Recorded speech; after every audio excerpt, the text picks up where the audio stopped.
Երևանի կենտրոնում անկախության օրը ազատամարտիկ Սմբատ Հակոբյանին դաժանաբար ծեծի ենթարկելու փաստը զայրացրել է նրա մարտական ընկերներին։ Նրանք առավոտյան հավաքվել էին Սուրբ Գրիգոր Լուսավորիչ հիվանդանոցի բակում, որտեղ երեկվանից գտնվում է ծեծված ազատամարտիկը։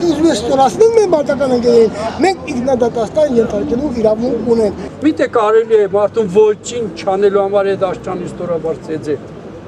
Նսեմացնել է դաշճանի։ Սմբատ Հակոբյանը ծեծի ենթարկվողների մեջ ճանաչել է Ոմն Տիգրանի։ Մի ազնվորության տեսա, որ ճանաչում եմ երկար տարիներ առաջ հանդիպել, չգիտեմ հիմա որտեղ է ինչ անում, անունը Տիգրանն է, նախկինում ման Հայրապետյան Ռուբենի մանում էր, Տիկնազորում էր։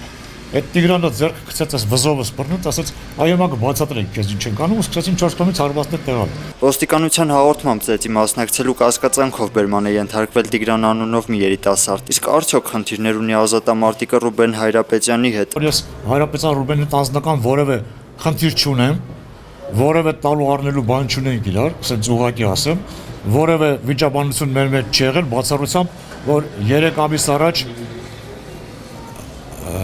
3 ամիս առաջ այս զուտ քաղաքական թեմաներով գիշերով իմ հետ բանավեճ ա եղել եւ ինքը այն ժամանակ բան արել որ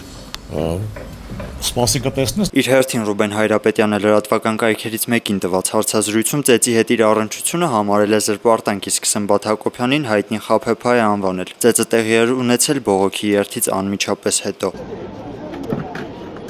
Օրվա երկրորդ կեսին ազատամարտիկներն արդեն Աբովյան 2-5 հասցեում էին, որտեղ ծեծի էր ենթարկվել Սմբատ Հակոբյանը։ Նրանք կոնկրետ գործողություններ էին ակնկալում իրավապահներից։ Հետևելու ենք, թե ինչպիսի ընթացք է լինելու, եթե հերթական անգամ գործ փակելով գործընթացը, այդ դեպքում մենք պետք է ձեռնել ազատել, արդեն մենք ինքներս որոշենք պատժել։ Մի քանի ժամ անց ազատամարտիկները որոշեցին հեռանալ։ Որպեսզի մենք այստեղ խանգարենք որևիցե մի բանի, մենք գնում ենք հիվանդանոց, իսկ շրջանների տղաները, որ ասենք շրջաններից են եկել, կարան գնան, ժամը վաղը 11-ին հիվանդանոց ունենք հավաքվել։ Հայաստանի Հանրապետության քննչական կոմիտեի հաղորդմամբ հարուցվել է քրեական գործ Սմբատ Հակոբյանի նկատմամբ բռնություն գործադրելու դեպքի առթիվ։ Վերջինիս մոտ ախտորոշվել է կրծքավանդակի փակ կոտրվածք, 8-րդ կողի կոտրվածք, պնևմոթորաքս, ենթամաշկային էմֆիզեմիա աճից։